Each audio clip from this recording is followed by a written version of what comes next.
Welcome, deep divers. Imagine a company whose revenues have just exploded. We're Mm. talking over 200% growth, and you've got analysts predicting its stock price could actually triple. Sounds pretty good, right? The dream investment. Exactly. Yeah. But what if, beneath that shimmering surface, there were these swirling accusations of a, quote, fraudulent scheme, Hmm. and emergency financial restatements, a business model that regulators might be, well, ready to just dismantle? Yeah, that changes the picture quite a bit. Can that kind of success truly be trusted? Or is it all just kind of built on a house of cards, waiting to collapse? Mm. Today, we're taking a deep dive into exactly that paradox. Nutex Health Inc., Mm. trading on NASDAQ, ticker NUTX. Right. Our analysis is as of September 15, 2025, with the shares sitting at $97.19. Our mission: cut through all that noise, look at all the sources, and really pull out the crucial nuggets of knowledge so you, our listener, can become truly well-informed. And we're going to navigate this really complex landscape using a pretty comprehensive 7-chapter analysis. We'll start with the core business, management, then dig into the financials. After that, we explore market sentiment, ownership, the big risks, and finally, pull it all together. Yeah, and this isn't just about Nutex, is it? It's really about understanding how to evaluate information that seems completely contradictory in the market. Yeah. It's about spotting those critical aha moments, the ones that help you tell real opportunity from, well, maybe the most dangerous kind of risk. Yeah. Hashtag tag tag part one, the foundation's business, management, and financials. All right, let's kick things off. Let's really understand what Nutex Health is at its core. What's their business model? How do they actually make money? Well, Nutex Health operates with 2 main divisions, but honestly, one of them just completely dominates the picture. Okay, so chapter one, business analysis. Let's get into it. Exactly. Their hospital division is the real powerhouse here. They own and operate 24 micro-hospitals. Micro-hospitals, what are those exactly? Think smaller, specialized acute care hospitals, some specialty hospitals, even hospital outpatient departments or HOPDs. They're spread across 11 states. And this segment, it generates the vast, vast majority of their revenue, mostly from providing 24/7 acute emergency care. Okay, and the other division? The other side is population health management. It's much, much smaller. Only brought in about $31 million in fiscal 24. And actually, it's been declining recently, fell about 13% in just one quarter. Wow. So yeah, you're definitely looking at a significant concentration risk, heavily reliant on that hospital business. So they're building these micro-hospitals. Is there a specific strategy behind where they put them and how they attract patients? Oh, absolutely. Their strategy has been called commercial cherry picking. Cherry picking, okay. Yeah, they deliberately place these facilities in dense, often quite affluent suburban areas. The goal is pretty simple: maximize exposure to commercially insured patients. Because, well, those patients bring in much higher reimbursement rates, plain and simple. Makes sense. Their value proposition is pitched as high-quality, convenient care. But crucially, they also work hard to foster long-term alignment with local physicians. How do they do that? Equity ownership. They offer doctors a stake in the hospital. That creates a pretty powerful incentive for referrals, makes the whole ecosystem kind of sticky. Gotcha. So where does a niche player like Nutex fit in the massive healthcare landscape? Well, the micro-hospital market itself is actually quite robust. It's estimated at, over $304 billion this year, 2025, and projected to almost triple, nearly $800 billion by 2037. That's growing at like 8.2% a year. That's significant growth. What's driving it? It's things like the aging population, obviously growing demand for more personalized care, and just a general shift towards more cost-effective outpatient models where possible. But who are they really up against? Are there bigger players doing this too? Oh yeah, definitely. They compete with other specialized niche operators. Emeris is one name that comes up. And increasingly, you see larger health systems trying out similar formats. And then, on a grander scale, they're technically competing with the industry titans, HCA Healthcare, Tenet Healthcare, Right. Nutex, with its, $540 million market cap. They're a small fish in a very big pond. They just can't compete on scale. They have to rely entirely on that niche strategy. And there are new threats too? Emerging ones, yeah. You've got non-traditional players like CVS, Walmart, Amazon dipping their toes into primary care, telehealth. It's a changing landscape. Okay, now it sounds like the regulatory environment is where things get really interesting, maybe even a bit messy. Precisely. This is, without doubt, the single most important factor for Nutex. And it's the source of, immense controversy. We're talking about the No Surprises Act, NSA. It took effect back in January 2022. Right, I remember that. Designed to protect patients from surprise out-of-network bills. Exactly. That was the intention. However, Nutex allegedly leverages the law's independent dispute resolution process, the IDR process. They do this by intentionally remaining out of network with insurers. The claim is they use the NSA's arbitration outcomes as a kind of floor value to secure much higher payments than they'd get in network. Wow, so they're sort of gaming the system designed to protect patients. That's the allegation. This strategy is the absolute central pillar of their revenue model. And crucially, it's the focus of all the fraud allegations swirling around them. Okay, so given all that complexity, what actually gives them a competitive edge? What's their moat, as investors like to say? Well, that physician equity ownership model, it does create a strong, localized network effect. These doctor partners are financially incentivized to send patients their way. It makes for a sticky ecosystem, locally at least. But their, let's call it, most unique and controversial capability is this alleged mastery of out-of-network billing and navigating the NSA's arbitration process. That doesn't sound like a traditional moat. Not at all. This is the engine of their explosive growth, yes, but it's now under intense scrutiny. It's being called an alleged coordinated fraudulent scheme, potentially involving their vendor, HaloMD. So what does this mean for their long-term advantage? Is this durable? Well, what looks like their competitive advantage is really a high-risk regulatory arbitrage strategy. It's just inherently fragile. It's extremely vulnerable to things like adverse court rulings, maybe changes in how the NSA is enforced, or even entirely new legislation. So their strength is also their biggest weakness. Precisely. It means their greatest perceived strength is simultaneously their single greatest vulnerability. It's less a moat, more like walking a tightrope over a regulatory canyon. All right, so the business model itself seems built on pretty shaky ground, potentially. But who's actually steering this ship? Let's talk leadership. Chapter 2, Management Evaluation. How have they handled the pressure? Well, the company is led by its founder, CEO, and also chairman, Dr. Tom Vo. He's considered a pioneer in the microhospital space, got over 30 years of experience, has an MBA, and owns a lot of the company, about 33.1% insider ownership. Okay, normally that much skin in the game, you'd see that as a positive, right? Yeah. Aligned interest. Under normal circumstances, absolutely. That would usually be a big check mark in the positive column, strong alignment. But their response to this recent crisis, the short seller report, that really puts their credibility to the test, doesn't it? It absolutely does. And the timeline here is, well, it's quite damning. Let's walk through it.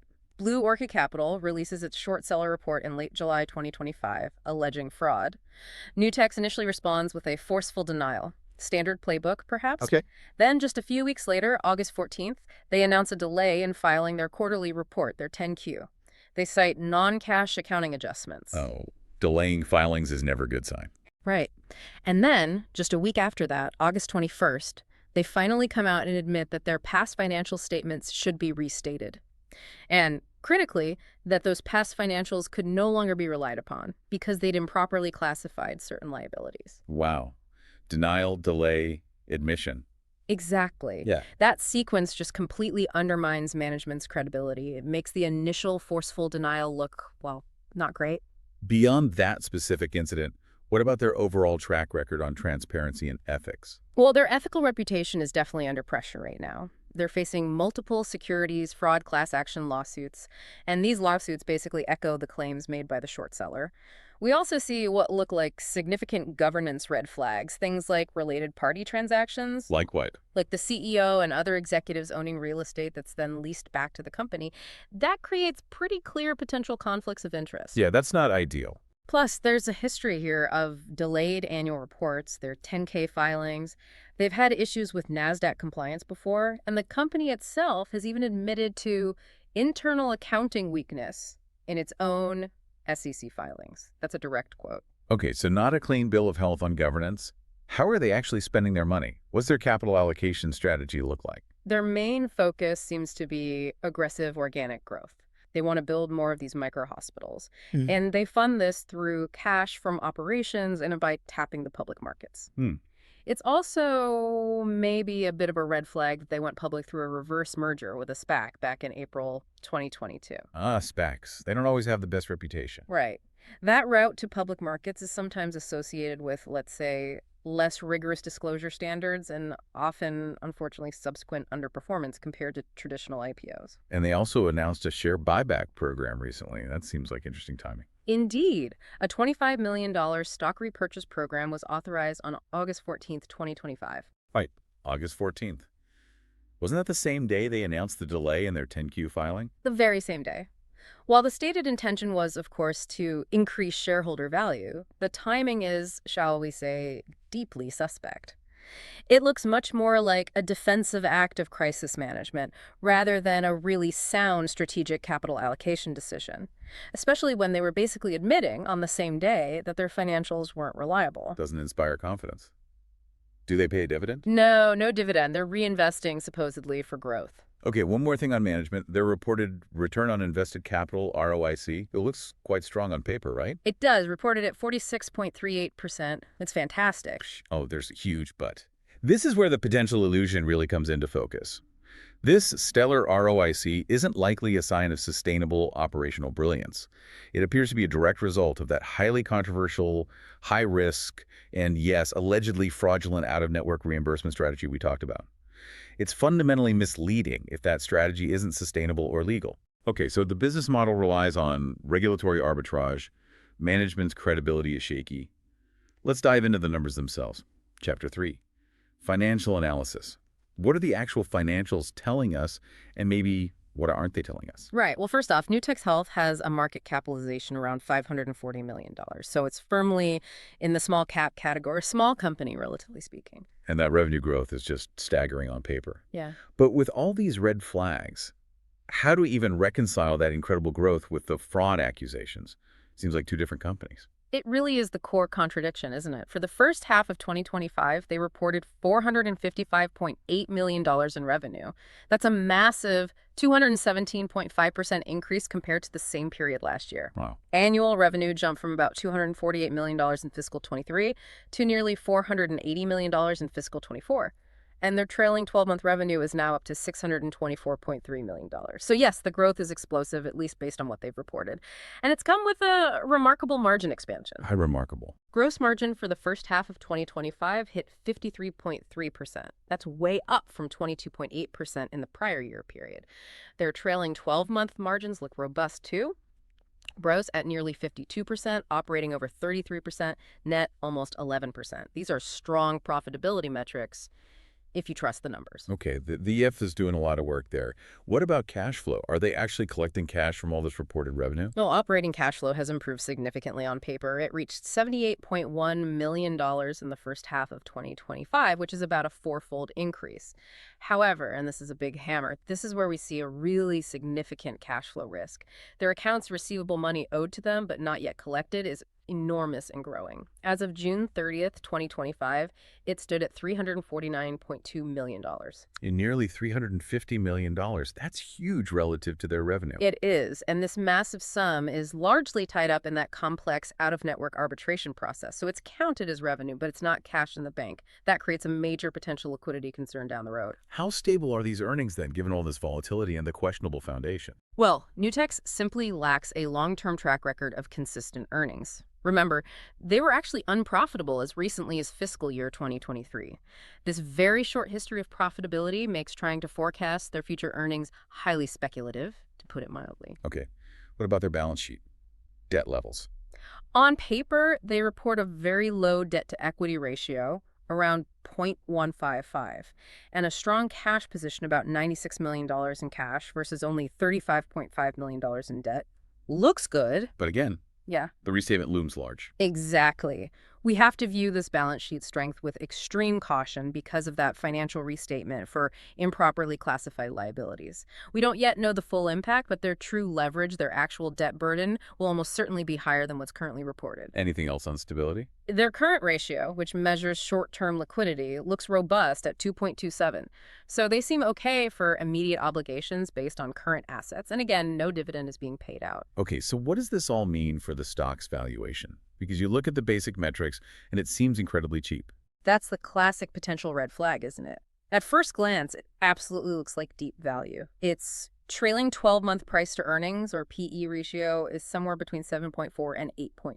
7.4 to 8.2. Compared to what? compared to the medical services industry average, which is over 75. 75. Yeah. That's not a gap, that's a chasm. Yeah. Why is the market valuing them so cheaply compared to peers? It's the market screaming a warning. This massive valuation gap is the market essentially saying there's a very high probability that the company's current level of earnings is either fraudulent, unsustainable, or both. It's the definition of a potential value trap, where a stock looks statistically cheap, but it's masking these profound qualitative risks. So trying to calculate an intrinsic value using something like a discounted cash flow model is probably pointless. It's purely an educational exercise at this stage. You can run the numbers, sure, but the output is an exceptionally wide and highly speculative intrinsic value range, maybe somewhere between, say, $45 and $150 per share. 45 to 150, that range is huge. Exactly. The breadth of that range just underscores the fundamental impossibility of confidently valuing the company at this time. There are just too many unknowns, too much uncertainty. And I imagine getting even that wide range requires some pretty extreme assumptions in the DCF model. Absolutely. You'd have to plug in really high short-term growth that then decelerates rapidly. And more importantly, you'd need a very high discount rate, maybe in the 15 to 20% range. Why so high? To even begin to account for the immense risks. We're talking about the lawsuits, potential changes to the NSA, those admitted accounting weaknesses, plus the stock's high volatility indicated by a beta of around 1.94. Hashtag part 2. Market dynamics, ownership, risks, and conclusion. All right, let's shift gears a bit, moving from the company itself to how the market is actually proceeding and reacting to all this conflicting information. Chapter 4, Market Sentiment. What's the vibe out there? Well, this is fascinating. There's a profound and telling disconnect between Wall Street analysts and, well, pretty much everyone else. The few analysts covering it, maybe 2 or 3, are unanimously bullish. They have a strong buy consensus rating. That's an average broker rating, or ABR, of 1.0. The perfect score. And their price targets. Sky high. The average 12-month price target is $252.50. That implies over 150% upside from the current price. The range is roughly $205 to $300. So, yeah, Wall Street seems incredibly optimistic. But that optimism seems completely at odds with the general media tone and the news flow, right? Completely. The media narrative is overwhelmingly negative, and it's driving extreme volatility in the stock. You just list the negative catalysts. That Blue Orca short report in July 25 that knocked the stock down over 10%, the delayed 10Q, the COO suddenly resigning, the NASDAQ non-compliance warnings, the financial restatement. That's a lot. It is. And the news is just saturated with headlines about the securities fraud, class action lawsuits being filed. It's nonstop negative press. So this huge gap between bullish analysts and a very bearish market narrative. What does that tell you? It's a massive red flag. It strongly suggests that the analysts might be, perhaps, myopically focused on the reported financial model, those impressive growth and margin numbers we discussed. While the broader market, through the stock price and the negative sentiment, seems to be correctly pricing in significant and potentially company-ending risks, the market seems more attuned to the qualitative dangers here. Are there other market indicators we can look at to gauge sentiment? Yeah, a couple of things. Short interest is definitely climbing. As of late August, over 1.1 million shares were sold short. Depending on how you calculate the float, that represents somewhere between 9.3% and maybe even as high as 22.81% of the available shares being bet against. That indicates growing bearish conviction among some traders. What about technicals? Price charts? Interestingly, the current price, around $97, is actually above both its 50-day moving average, around $86, and its 200-day moving average, around $90. So some positive momentum, technically. Yeah, technically indicating some positive short-term and even longer-term momentum. However, given the extreme event-driven nature of this stock, those technical signals can reverse quickly on the next major news release, whether it's good or bad. They're not very reliable predictors here. Okay, that makes sense. Let's turn our attention now to who actually owns Nutex Health. Who are the key stakeholders? Chapter 5, Ownership Structure. Well, institutional ownership is pretty significant. It's estimated somewhere between 26% and 35% of the shares. Around 180 institutions hold positions, including some big names like Topline Capital, BlackRock, Vanguard. Though activity seems mixed, some have been increasing stakes, others decreasing, so no clear consensus there. What about insiders? We mentioned Dr. Vol earlier. Right. Insider ownership is exceptionally high, around 35.5% overall. And as we said, the vast majority of that is CEO Dr. Tom Vo himself, holding about 33.1%. That stake is valued at over $178 million, even at the current depressed price. Okay, that level of insider ownership, what does it really tell us, especially in this specific trouble context? It's the classic double-edged sword, isn't it? The bull case, the simple argument, is always that high insider ownership aligns management's interests perfectly with shareholders. They win when shareholders win. But the bear case. Given the fraud allegations, the related party conflicts we discussed, the bear case is quite different. It suggests this high ownership might actually represent control that allows insiders to operate the company for their own private benefit, potentially even at the expense of minority shareholders. In this light, the high ownership may not be a signal of faith, but rather a reflection of the insider's control over a business mechanism that has generated immense personal wealth for them, regardless of its long-term legitimacy or sustainability. That's a sobering perspective. Okay, time to bring all these threads together. Let's weigh the risks against any potential opportunities. Chapter 6, Risk Assessment. Maybe starting with a quick SWOT analysis, strengths, weaknesses, opportunities, threats. Sure. Let's summarize quickly. The strengths, at least on paper, are clear. That explosive growth, those high margins and ROIC, the innovative micro-hospital model itself, the strong physician alignment strategy, and apparently low net debt. Okay. Weaknesses? The weaknesses are internal and quite severe. The absolute critical one is the company's own admitted material weaknesses in its internal controls over financial reporting. For many conservative investors, that alone is a disqualifying weakness. Full stop. Add to that the governance risks from those related party transactions we talked about. Significant internal flaws. What about opportunities? Is there upside beyond just fixing their internal issues? Yes, the opportunities lie in the market itself. As we mentioned, it's a large and growing micro-hospital market that projected 8.2% compound annual growth rate is attractive. And there's generally increasing demand for more personalized, convenient healthcare. So the underlying market trends are favorable. Okay, now for the big ones, the threats. And these feel like more than just minor headwinds, right? These seem potentially existential. They truly are. The primary threats are litigation risk and regulatory risk. On litigation, you've got multiple securities fraud class action lawsuits. These are directly challenging the legality of their core revenue-generating activities, that out-of-network strategy. What happens if they lose those lawsuits? An adverse outcome could mean massive financial penalties, potentially crippling the company, and maybe even more importantly, it could force a complete overhaul of the business model if the courts rule their practices illegal. And the regulatory risk. That's closely tied. Any significant changes to the No Surprises Act itself or just stricter enforcement of the existing rules could instantly render the company's out-of-network strategy obsolete. That would likely lead to a dramatic and permanent reduction in revenue and profitability. It pulls the rug out from under their entire model. So those two are huge. Yeah. Any other threats? Yes, definitely. Severe reputational damage from all this, which makes it harder to attract patients, doctors, and investors. There's ongoing NASDAQ delisting risk if they can't sort out their filings and compliance. And of course, constant competitive pressure from larger, better capitalized rivals. What about broader economic factors? Those exist too, of course. Inflation impacts staffing and supply costs. Rising interest rates make any future debt more expensive. Geopolitical factors like tariffs could indirectly raise medical equipment costs. But honestly, these macroeconomic risks pale in comparison to the company's specific legal and regulatory threats Nutex faces right now. Those are the existential ones. Okay. So after this really deep dive, weaving through the business, the management, the financials, market sentiment, ownership, and these massive risks, where do we land on Nutex Health? This is the moment of synthesis. Chapter 7, Conclusion. All right. Let's try to summarize the two opposing cases succinctly. The bull case rests entirely on that spectacular reported financial performance, the triple-digit revenue growth, the expanding profitability, the high ROIC, the seemingly strong balance sheet, pre-restatement impact, and, importantly, those unanimous strong buy analyst ratings with their extremely high price targets. It's a number story. And the bear case. The bear case is comprehensive, it's qualitative, and frankly, it feels overwhelming at this point.